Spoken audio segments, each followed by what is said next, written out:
What's up, ladies and gentlemen? It's your boy Bullets Gotti.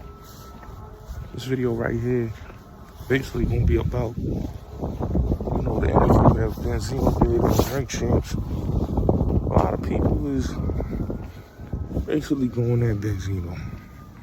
Now let's get into it. We don't gotta kill each other no more. Hip hop was here to save us. It was here to save us, to give us a chance. We don't gotta kill each other no more and disrespect each other in these blogs. We are great people, and there's nothing to matter. White people are great people too. They give us shit, and we give them shit. Every culture gives everybody shit. I don't hate Eminem, and I don't hate white people.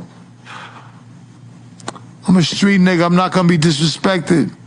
We all know how to die, and black people know how to die, and we know how to go to jail. That's two things we know how to do. But hip hop saved us. I was in a position with Dave Mays. I didn't know I was gonna meet Dave Mays. I was a street nigga. I met Dave Mays and I learned a lot of shit. I became the Source magazine. I don't hate white people for people to always call me a nigga, and people say what they say about me. I was 11 years old in my grandfather's basement, cutting records to hip hop. Hip hop, I love Beastie Boys. My father put me around Irish and Italian gangsters, and I loved them. Y'all don't understand. Hip hop brought us together. I don't hate Eminem because of his color. I don't hate you people. I've been misunderstood my whole life. Running it down on these niggas. Sex, drugs, money, and murder, my nigga. You know how we get it, my nigga. Still be painting them bitches, my nigga. Ripping that roll, fucking your bitches. Sex, drugs, money, and murder. Sex, drugs, money, and murder. Sex, drugs, money, and murder. Sex, drugs, money, and murder. Niggas, they never will hurt you. Niggas will never will hurt you. Sex, drugs, money, and murder. Sex, drugs, money, and murder. How the traps right, understand how to get that. Ran down on them niggas with a flip back. Knew I never seen another nigga live like that. I was still getting stacks back. Had to fuck around getting them packs back. So, ladies and gentlemen, it's your boy Bullets Gotti. So, as you can see, the interview with Benzino got a lot of people talking, especially in the YouTube community, and they're speaking about him being emotional and then crying about the whole Eminem thing. But what people don't understand is, right, Benzino did a lot of things that most rappers is trying to do now. When you talk about getting a one and done deal from multiple record labels, Benzino did that. He started that blueprint where a lot of dudes getting a single deal or they getting an album deal and they cashing out. Benzino was able to get a deal with Tommy Boy, a deal with Rap a Lot, a deal with Ruthless, a deal with RCA, and a deal with Def Jam, a deal with,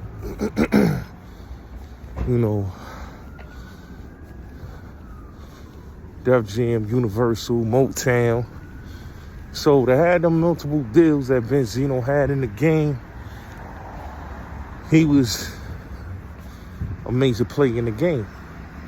And him being a dope producer, you know what I'm saying? Because he did do the intro for Stillmatic. Benzino deserved a lot of his credit for what they did with Source magazine, him and Dave Mays. What they did with that magazine, I don't think nobody was able to do what those two did. And you gotta really look at it. Niggas copied the Source magazine blueprint. XXL. If you remember the magazine Blaze, but XXL was like a whole, they swagger jacked the whole blueprint of Source magazine. Like to the point they swagger jacked them and took the whole blueprint. Vibe magazine took a lot of Source people. A lot of the Source journalists is now journalists for other magazines and podcasters and shit. So it's crazy, man. A lot of them journalists like the Elliot Wilsons, you know what I'm saying, the Dream Hamptons, they all started at Source. Bones Malone was over there. So it was a lot of people that was over on Source Magazine at the time that was there when Benzino and, Dave Mays, you know what I'm saying? The Five Mics. Miss Info was over there also. The Five Mic situation, a lot of people has always been mad with Eminem, with Benzino, because he didn't give 5 mics to Eminem, and he didn't give, a mic to Outkast's first album, and you know what I'm saying? But what people don't understand is, it's subjective, but he did give 5 mics to some of the greatest albums of all time. Was giving 5 mics. One of them is Illmatic, you know what I'm saying? Tupac also got a 5 mic on there, Big for Life After Death. So if you really look at what he done for the culture, he's done a lot for the culture. Now, a lot of people say, well, Benzino washed up and he's still crying about what Eminem, but if you really look at what Benzino was doing, he was forewarning people about the industry back in 2002. You know what I'm saying? He was forewarning people about the culture vultures and what these dudes would do in the music industry. Whether people like it or not, Benzino sacrificed his career, he sacrificed his magazine, and he sacrificed everything. Now, the way they did Benzino, and me and him had that conversation on my platform. Shout out to Benzino. We did a great interview together, which I'm gonna put in the link of this video. Is that when we had me and him had the conversation about the whole Eminem thing and just, how they did him at Def Jam, not Def Jam, I mean Source, was same thing they did to Dame. You know what I'm saying? They got him out his company. They did the flim flam bullshit. And he wasn't able to basically, do his thing because he pushed the man out of his business. You know what I'm saying?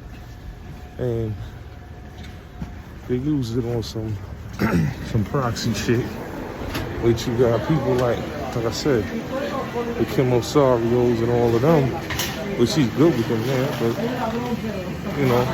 they all team together to throw him out of his magazine. And Benzino had a lot of money. You know what I'm saying? And the things that he did in the industry cannot be overlooked, because the man did a lot of legendary shit, whether people like it or not. You know what I'm saying? Even what he did on the production side, he's done a lot of legendary shit. You know what I'm saying? That intro on Stillmatic is still one of the hardest intros ever. You know what I'm saying? So whether people like it or not, Benzino is a part of the history. Now, some people may say, he washed up and he crying and he looked pitiful and, try to clown him and all that, but he one of the smartest minds in the game, man. He, you know what I'm saying? And he was a self-made hustler. You know what I'm saying? Ain't that many dudes, could be a self-made hustler and get in the game and do what that man did. He did something that most rappers is doing now. Certain independent rappers is doing now. But when Benzino was doing it, it was on a different type of level.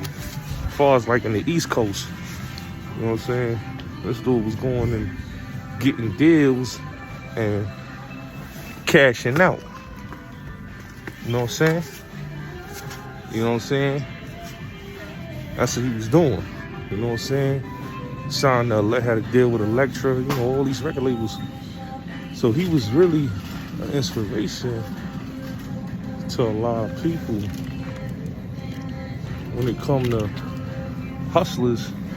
He's definitely one of my go-to guys. You know what I'm saying? But he was absolutely right. What the industry tried to do to him was kind of foul. Kind of foul what they did to him. Because, you know what I mean? They had all this shit with him and his daughter and just a whole lot of unnecessary nonsense that went on in the game. But it was happening because, you know, you gotta look, Eminem is the money for Interscope. At that time, Eminem was the cash cow. So with a Benzino beefing with a whole machine, like with him battling against the machine, the Interscope, you know, Benzino, you know, went through a lot of legal problems, got pushed out of Source magazine, you know what I'm saying? They was having a little tension over a lot of shit, you know what I'm saying? And he got pushed out the company. But what a lot of people don't really look at is that Benzino, say what you want, the man is the ultimate hustler. You know what I'm saying? And we not gonna act like Zeno ain't have joints. He had joints. You know what I'm saying? He had joints. He had, you know, a lot of joints. You know what I'm saying? He had a lot of joints when he was on, you know, at the time when he was popping. You know, he had the booty joint. You know, he had the rock the party joint. So he had joints. Don't get it twisted. He had the May. He had the Tommy theme. You know what I'm saying? He had joints. You know what I'm saying? And him working with, you know, we talking about hip hop royalty, man, and doing, like I said, doing Nas intro. You know what I'm saying? Like, people don't know that he's the one that did the Stillmatic intro. So Benzino's definitely a part of the culture. You know what I'm saying? Being that he also worked with the late, great Paul C. So when dudes try to downplay Benzino with all that clubhouse BS, talking about, yo, you got caught in a hotel with Cavario and you was with the transsexual, that's corny. That's corny. A lot of these dudes, a lot of the people just, they hate the brother because the brother at one point was that dude.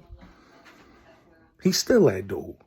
Even though he may not be where he was at before, he's still getting his flowers to this day, which is deserving of him because he did what no other person did in hip hop. He did the hip hop, the first hip hop awards, the Source Awards. What's wrong with him promoting himself in the Source magazine? That's smart. That's strategic marketing right there. So, like I said, man, people talk what they want to talk, but they have not accomplished what Benzino has accomplished. He's in a good space in life. He may not have the rags and the riches, but what these people have done, try to put his daughter against him, you know what I'm saying? Basically, to have, you know, all that the industry got their issues with that brother. You know what I'm saying? And they gonna always have their issues with the brother. But he kicked the door down and let people know that Boston got a hip hop scene. You know what I'm saying? And he really put on for his city.